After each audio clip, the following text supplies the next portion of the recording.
Transfer windows are hectic. We know that as journalists. You know that as fans. But imagine being an agent or even a director of football. Our special guest today can give us an insight to both. It is Roberto De Fanti, a football agent and former director of football at Sunderland when they were in the Premier League. How difficult are these transfer windows, Roberto?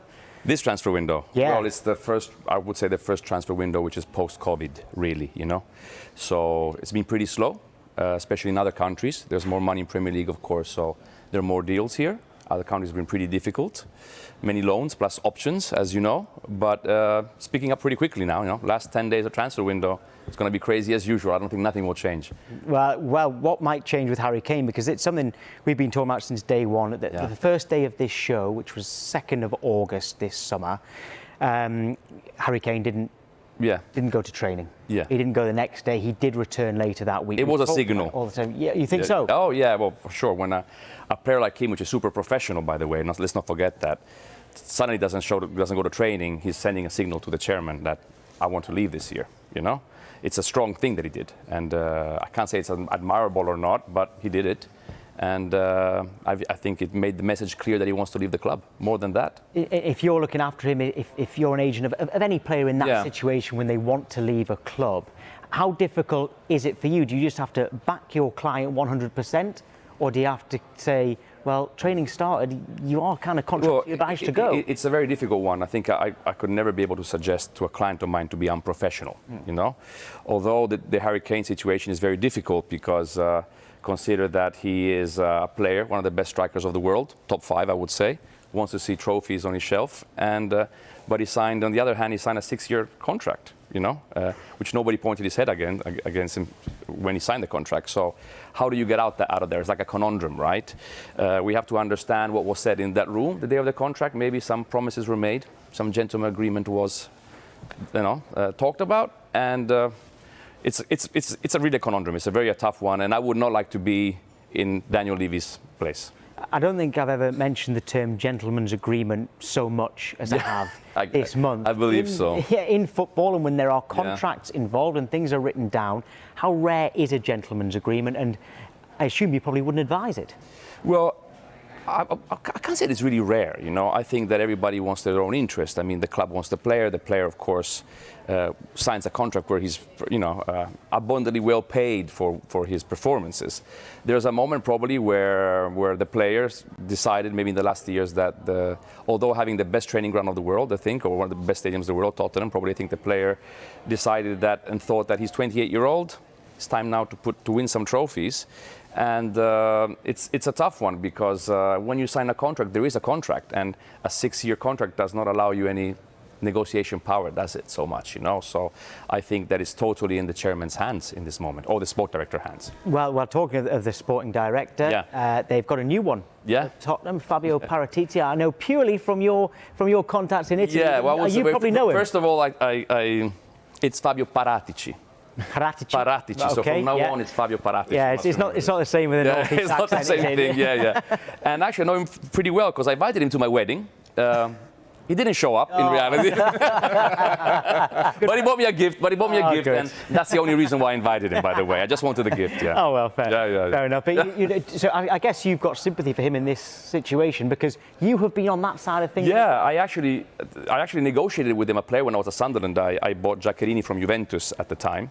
And of course I got sympathy for him because he's been probably, you know, he's been thrown in a situation where he wasn't part of because he wasn't there when Harry Kane signed, right? So right now he has to handle a deal which is probably the biggest deal of the summer. And however it goes, it will be a tough one because if he sells him with the chairman, of course, you have to find people don't remember or don't consider that you have to buy a substitute. You know, and how do you substitute Harry Kane? An icon for Tottenham, he wears his heart on his sleeve, you know, and you spend 150 million. Are you going to spend 120 million on another player? At the same time, he's going to have to deal otherwise with an unhappy player if he stays, you know, and that's also not easy, you know. He's the main striker, he's a goal scorer. Above Paratici. Okay, I'll let you do it. Don't worry, I'll cut you some slack today. Don't worry, it's the first time. There's Daniel Levy. Above him. Yeah. He's been in the game a long time, and so have you. So you will have had deals with him. How difficult is he to deal with? Well, I think it looks like he's ruthless or something. I think he's a masterclass act in a way that the thing that he has done for Tottenham as a club in the years have been incredible. Of course, he's a tough negotiator, so he wants the interest for his club, and he doesn't give away so much, So, and right now he's in the driving position for Harry Kane. Again, such a long contract does not give the player so much power in negotiation. It gives it all to the club and to the chairman, and he just wants to do his best. I don't know any other chairman which doesn't want to do the best for his club. Then does it or not, the way it works sometimes doesn't really pan out. But I think that he knows what he's doing for sure. Well, we're going to keep talking about Harry Kane for a long time on this show, but in the last few days we've started talking about Cristiano Ronaldo, which we weren't expecting to be talking about him. There's been some things said from each side. Your contacts in Italy are probably the best contacts in Italy. I don't know. Out of anyone. I have some. What are people out there saying about this? Because of course he's at Juventus still. Well, I think that like every transfer window, the last week is always about the top players, the Messi situation. And I think that the Ronaldo situation is a consequence of what happened to Messi. I think the rumors are that he's going to stay in Juventus. There's always some players are always a little bit itchy sometimes, if they don't win. Cristiano Ronaldo is a winner. Last year, the title, Juventus did not win the title. Incredible, right? I mean, after 11 years in a row. So, but what I know is that he's staying. He's very happy about Allegri, and he wants to give it another shot with Juventus. Okay, so you expect him to be staying in Italy rather than coming back to the Premier League? I expect him to be staying in Italy, yes. Yeah, I would be surprised if he would move. Yeah, okay, that's fair enough. I'm going to ask a question specifically about you and your career, because you are an agent. You were an agent for a long time, but then you made the transition to director of football and then went back to being an agent. Yeah. How difficult was that for you to kind of change your mindset? Because when you're an agent, you have to look after your client financially as well as football-wise. You have to look after yourself as well. But then you go to work for a football club, and one of the things you have to do is to try to get that player on as little wage as possible and give the agent as little money as possible. Right? Yes, how hard is it to make that transition? It was very, very hard, to be honest. Exactly for what you said. Suddenly my agent mates were calling me, come on, about this player and everything.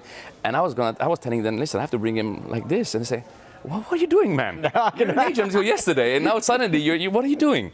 So I tried to be as tough as possible, but I wasn't so much liked anymore by my colleagues. I was on the red list for them. and the transition was hard because there's so many variables to consider. When you're an agent, you just pitch the player. When you're a director, there are the CEO, the owners, the fans, the manager, which one day tells you wants the player, the next day tells you doesn't want him anymore or wants another kind of player. It's very, very complicated, And I always think that you should cut some slack to director of footballs, And when the team wins is the manager's credit. When it loses, the director of football fault. And I think that's not absolutely fair.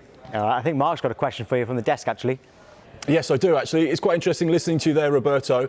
You're clearly the man in the know when it comes to Italian football. We know that Manchester City, potentially Tottenham, there's some Premier League sides that are looking for a striker. Is there a player in Italy at the moment that you're surprised has not been linked with a move to the Premier League because of his quality? I would have said until a week ago, Frank Kessie. I think he's been amazing for AC Milan. But now he's on, it seemed even in your program to be appeared suddenly. I think that Frank Kessie is a midfielder, and they're in talks now that Dusan, Vlahovic is going to be renewed with Fiorentina. I would think, although, that if Harry Kane leaves, he might be one of Fabio Paratici's next targets. Yeah, he's also been talked about for Manchester City as an option if Kane. Yeah, it's always it's like a domino, right? One player leaves and the other one comes in. So it's. Fair enough. Very interesting. I can see, like a good boy in school, Kyle's got his hand up. So over this window, we've seen Messi go into PSG. That deal happened very quickly. Romelu Lukaku to Chelsea. That seemed to take a bit more time. When it comes to Harry Kane moving, there's 7 days left of this window. Is that enough time to get a deal as big as Harry Kane, maybe to a Premier League club, to a rival, over the line? I think there's enough time. It's when you negotiate a player, you don't negotiate him for a week.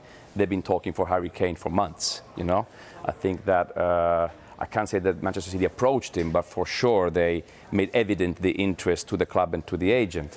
So when a big player like that transfers on the last day, it's been a transfer which has been negotiating for 5 months, you know. But again, at the same time, I think that Tottenham must have been working on a replacement. So that's another thing, you know. So you go on a list of priorities, and you hope to get the right one when if Harry Kane leaves, you know. So it's the deals are always connected, one in, one out. It doesn't start in the last day of the window.